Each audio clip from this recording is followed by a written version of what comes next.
Hi, my dear friends. Hello, my dear brothers and sisters. This is Bobby Kitain, and welcome to Pathways of Hope. I'm very happy that you are with me in this reflection right now. I'm actually very glad that you are healthy enough to listen to this reflection right now. But I'm also aware that perhaps some of you listening to this may not be in such a good place. Perhaps you're sick, or you're financially troubled, or some relationship concerns in your life right now. And because of these crippling emotions, you find it difficult to pray. You find it difficult to find the words. You find it difficult to put those words together into a prayer to God. Well, if you feel that way, my friend, you can probably identify with Peter the Apostle in today's gospel. Today's gospel is taken from the 21st chapter of John, verses 15 to 19. In this particular gospel, Peter was struggling with his own emotions. Perhaps he was feeling sad for himself because he denied his master 3 times.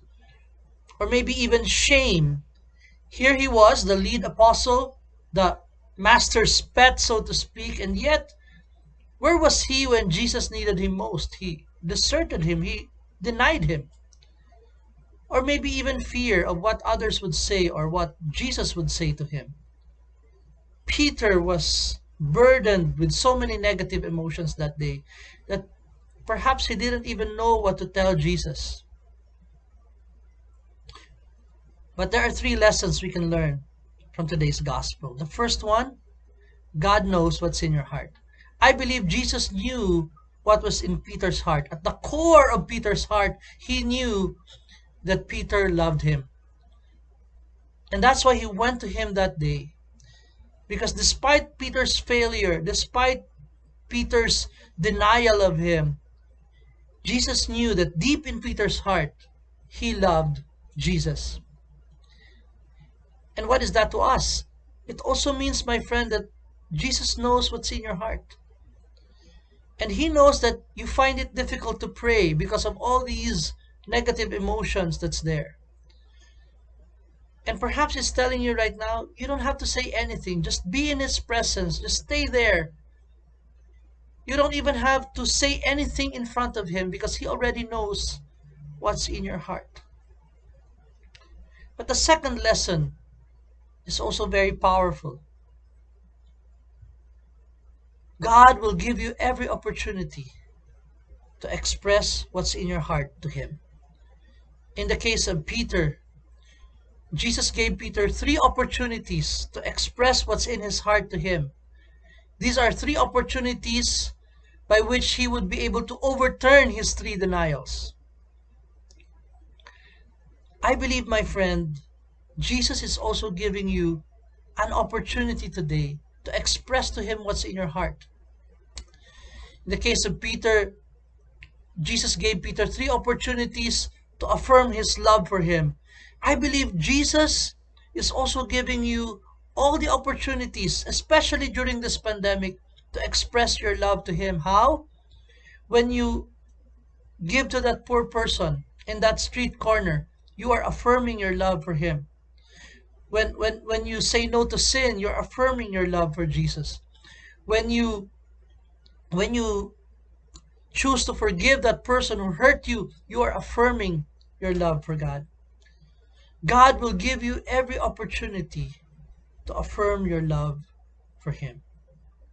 But the third lesson, I believe, is the most powerful one, and this is my favorite. The best is still before you. Peter thought that it was the end of his story. Peter thought that it was the end of the line for him. He blew it big time and he was ready to go back to his old life.